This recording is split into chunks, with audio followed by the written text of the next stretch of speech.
Hey, what's up, guys? This is Brother Aaron here. I am the founder of, for those of you that don't know, I'm the founder of um, Anointed Express Apparel, and I'm also the pastor of All Things Gospel Church here in Atlanta, Georgia. And I just want to share a word with the creatives out there, those of us that have an artistic ability.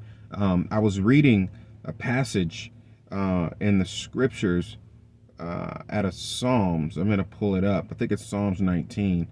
And I was reading a passage out of there a couple days ago. And I kind of want to read it to you guys and to encourage those of us that are in the creative field. Let's see here. I'll go to Psalms 19 really quickly. And as I was reading this, it was like the Lord just made it very clear to me that this was for those of us that are creative, artistic in any way, or in particular ways. So, Psalm 19, not Psalm 1. Here we go. All right. And it says here in Psalms 19, it says the heavens, right? The heavens, you look at the sky, you see the heavens declare the glory of God, right? So it declares it. That is the glory of God in one aspect. And it says the firmament, which is the sky that divides heaven and earth. It says the firmament shows his handiwork, right? It shows the God's handiwork. God created something with his hands, right? And it says day unto day it utters speech. So both of these things, the heavens and the firmament, it speaks. And the night, unto the night of night, it shows knowledge, right? And then it says there's no speech nor language where their voice is not heard. Their line is gone out through all the earth, and their words to the ends of the world. And the Lord was speaking to me here about creativity, about art, essentially. And as a clothing brand, this word, it really isn't even for me. It's words for people that actually create things without words. And what it says here, it says that the heavens and the firmament, it declares the glory of God. It shows his handiwork, and it says that it has a speech to it. So the heavens, right, the glory of God, the firmament in the sky, it's speaking to all of the earth. It says their words have gone out to the ends of the world. And what does it speak? It speaks that there's a God. It speaks that there's a creator. Okay.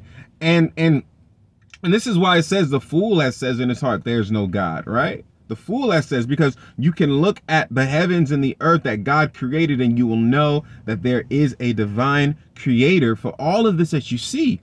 And so you'd have to be a fool to not believe it. It's you're seeing the truth, but you're choosing to reject it. And that's what a fool is, a person who sees things, the truth, but chooses to reject it. All right. It's not the same as an ignorant person. An ignorant person just lacks the knowledge, but a fool hears the knowledge, but rejects it. So it says that their speech, their language has gone out into all the earth. It says there is no speech nor language where their voice is not heard.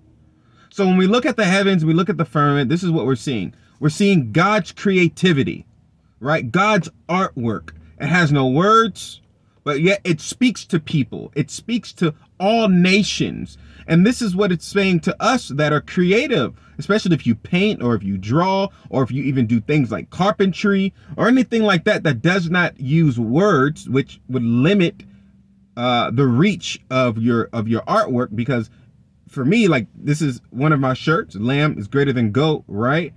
It's going to reach the English language. It's going to reach people who understand the language. This cannot reach people that do not understand our language, or even our culture, GOAT, greatest of all time, right? It's not going to reach people that are not in a particular culture. But if you paint, if you draw, if you create, even a carpentry and things like that, your artwork will be able to reach nations, cultures of people that are not like you.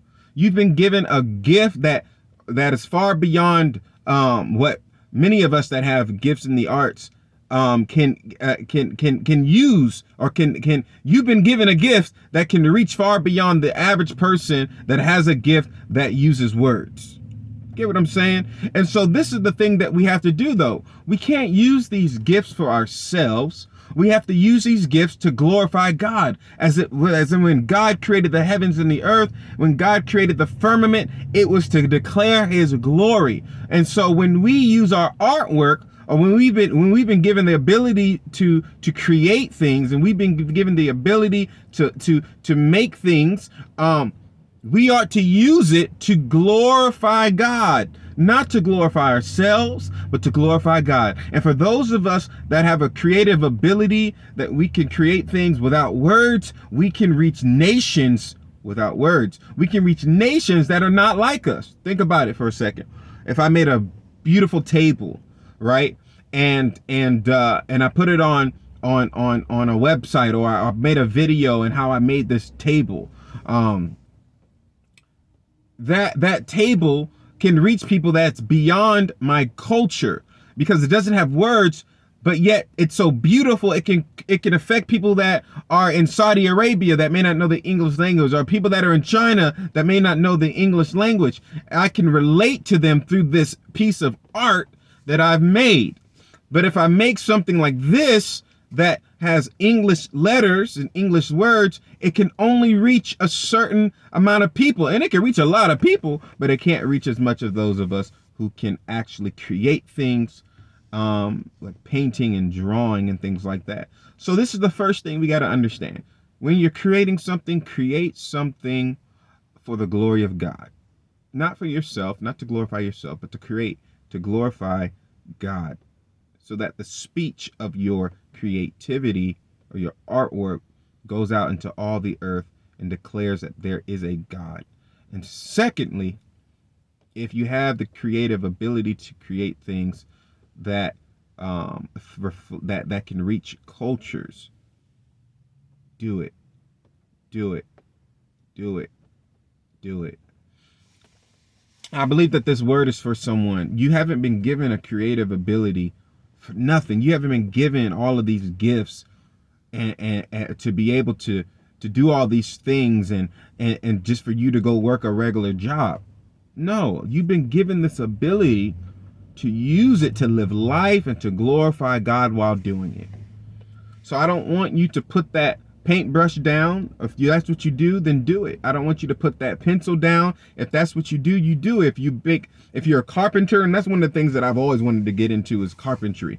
If you build shelves or tables or bunk beds or furniture, use that gift and use it to declare the glory of God. Make it a Christian company. You know, you can call it Jesus, I don't know, Jesus wood. I don't know. You call it whatever, but use it to declare God's glory, to reflect who he is. It may be a shelf, but what are you naming it? What's the collection of this type of shelf? You know what I mean? It could be called tabernacle or something. I mean, I'm just throwing out stuff out there. You know, whatever it is that you do, if you are a creative, create for the glory of God. And if you can create things that can reflect the glory of God beyond culture that you're actually in, do it. This is Aaron Jackson here. God bless you guys.